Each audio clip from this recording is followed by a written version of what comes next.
बिस्मिल्लाहिर्रहमानिर्रहीम। क्या बच्चा पैदा करना औरतों की सज़ा है? हैज़ या माहवारी औरतों पर क्यों मुसल्लत हुई? क्या हमल और ज़चगी की तकलीफ हज़रत हव्वा सलामुल्लाह अलैहा को सज़ा के तौर पर मिली? नाज़रीन ग्रामी, आज की वीडियो इंतहाई अहमियत की हामिल है कि जिसमें हम इन सवालात के जवाबात कुरान और हदीस से देंगे और साथ में मुस्नद हवाला जात दिए जाएंगे। आजकल बहुत सी वीडियोस गर्दिश में हैं कि जिनमें इस मौजू पर गैर मुस्तनद और मन गढ़ंत रवायात पेश करके मुसलमानों को अपनी माँ हजरत हव्वा सलामुल्लाह अलैहा का गुस्ताख बनाया जा रहा है।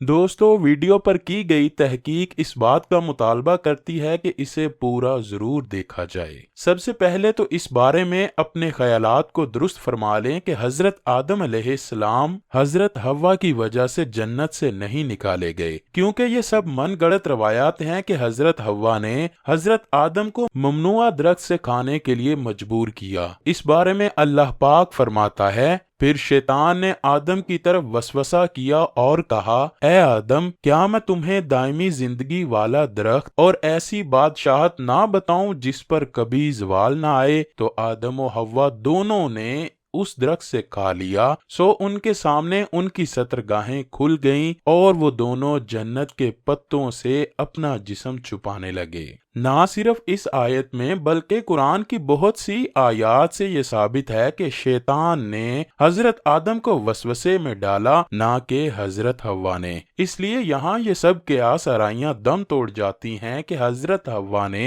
हजरत आदम को बहकाया और इसीलिए हजरत हव्वा को अल्लाह पाक ने सजा दी। अब सवाल यह है कि अगर हैज़ो हमल हजरत हव्वा सलामुल्लाह अलैहा और बाकी औरतों की सजा नहीं है, तो फिर ये हजरत हव्वा और तमाम औरतों पर क्यों मुसल्लत किया गया? इंसान को पैदा करने के बारे में अल्लाह पाक कुरान पाक में फरमाता है, क्या इंसान की नजर उस पर नहीं कि हमने उसे नुत्फे से पैदा किया, फिर वो झगड़ने वाला और अपने मतलब को वजाहत से बताने वाला हो गया। इसी तरह फरमाया, इंसान पर अल्लाह की मार के वो कैसा नाशुक्रा है कि अल्लाह ने उसको किस हकीर चीज से पैदा किया। पहले उसने उसे पैदा किया, फिर उसे मुनासिब अंदाज से बनाया, फिर उसके लिए रास्ता आसान कर दिया, फिर उसे मौत दे दी, फिर उसे कब्र में ले गया और वो अल्लाह जब चाहेगा उसे दोबारा जिंदा कर देगा। इन आयात से मालूम होता है कि अल्लाह पाक ने गरूर व तकब्बुर से बचाने के लिए इंसान को नुत्फे से पैदा किया और फिर हैज के खून से बच्चे को माँ के पेट में खुराक मुहैया करता है। सही अहादीस मुबारका से ये साबित है कि औरतों में हैज की इब्तिदा रोजे अव्वल से है। आइए इस बारे में दो अहादीस मुबारका बयान करते हैं जिनसे साबित होगा कि हैज की इब्तिदा पहले दिन से ही है, ना कि बनी इसराइल से इसकी इब्तिदा हुई।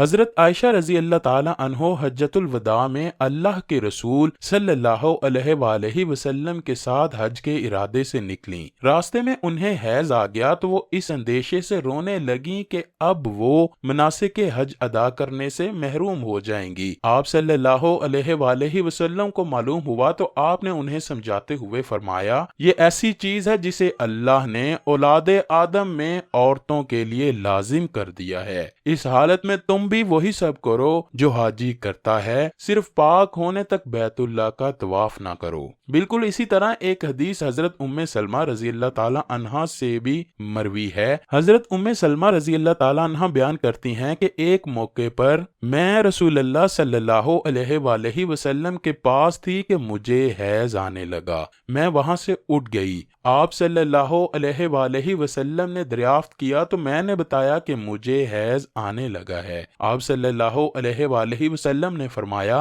ये ऐसी चीज है जिसे अल्लाह ताला ने आदम की बेटियों पर लाजिम कर दिया है। हैज दरअसल एक तिबियाती मजर है जिससे हर माँ औरत बलूगत से संयास तक दोचार होती है और इसको सेहत की अलामत समझा जाता है। इसी हैज के खून से ही बच्चे की परवरिश की जाती है। ये अल्लाह पाक का निजाम है।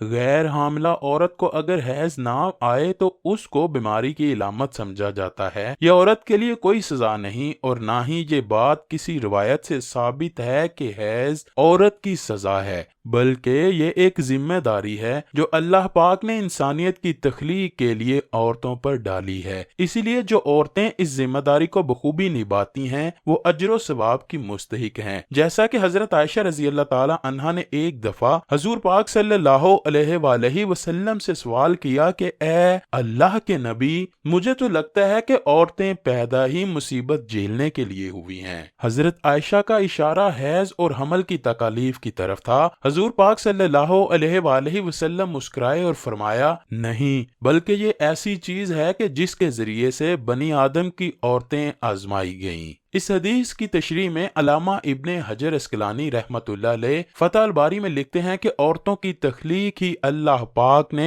ایسے کی کہ انہیں حیض آئے، ان پر پہلے دن سے ہی لازم قرار دیا گیا ہے۔ جو عورت اس پر صبر کرے گی تو وہ اجر کی مستحق ہوگی، اور جو اس کو مصیبت اور برائی سمجھے گی تو وہ اللہ کی تخلیق میں عیب نکالنے جیسے گناہ کی مرتکب ہوگی۔ ناظرین گرامی، حیض و نفاس عورتوں کے لیے آزمائش، جبکہ حمل اور بچے کی پیدائش عورتوں کے لیے اللہ پاک کی خاص نعمت ہے۔ علامہ ابن حجر اسقلانی فتح الباری میں لکھتے ہیں کہ حیض کی آزمائش تب شروع ہوئی جب اللہ پاک نے حضرت حوا سلام اللہ علیہا کو زمین پر اتارا۔ جنت میں حیض و نفاس سے پاک رہیں، کیونکہ وہاں اللہ پاک کو یہ مقصود نہ تھا کہ حضرت حوا اور حضرت آدم کی اولاد ہو۔ اللہ پاک چاہتا تو حضرت حوا کو بنا حمل کے بھی اولاد عطا کر سکتا تھا، لیکن پھر عورت کا مقام کیسے پیدا ہوتا؟ پھر ماں کے قدموں تلے جنت کیسے آتی؟ اسی طرح جب قابیل نے حضرت حابیل کو قتل کیا تو آدم و حوا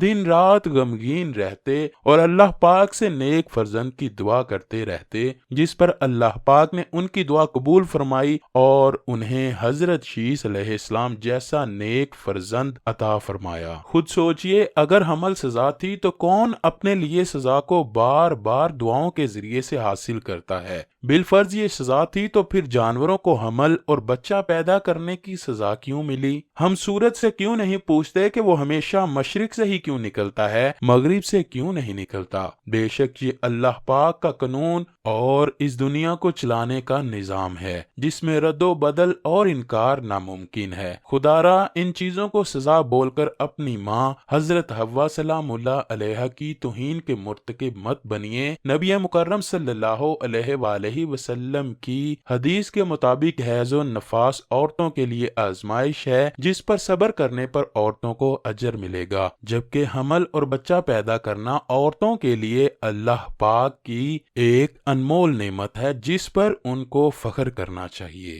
اللہ پاک سے دعا ہے کہ وہ مجھے اور آپ سب کو اپنی عبادت کرنے اور اپنے پیارے محبوب حضرت محمد صلی اللہ علیہ وآلہ وسلم سے بے پناہ محبت عطا فرمائے۔ کمنٹ سیکشن میں آمین لکھنا مت بھولیے گا۔